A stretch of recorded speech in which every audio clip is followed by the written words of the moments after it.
In today's video tutorial, I'm going to share with you how you can redeem gift cards on the App Store. Redeeming gift cards on the App Store is essential for unlocking access to a wide range of digital content, including apps, games, movies, music, books, and subscriptions. It allows users to make purchases without needing to use a credit or debit card, providing a convenient and secure payment method. By redeeming gift cards, users can control their spending, utilize prepaid balances, and take advantage of special promotions or discounts offered by Apple.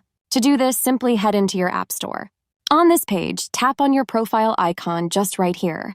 You will then select the option of Redeem Gift Card and Code. You can either tap on Use Camera to scan your gift card QR code or just tap right here to enter your code manually. The funds will get added to your Apple ID balance. You can use the balance to purchase apps, games, music, movies, iCloud storage, and more from the App Store, iTunes Store, and other Apple services. The redeemed amount will be deducted from your balance whenever you make a purchase until the balance is depleted. That's how easy it is to redeem gift cards on the App Store. If you have any questions, just let me know in the comments section down below. Please don't forget to leave a like, share, and subscribe for more informative tutorials like this one.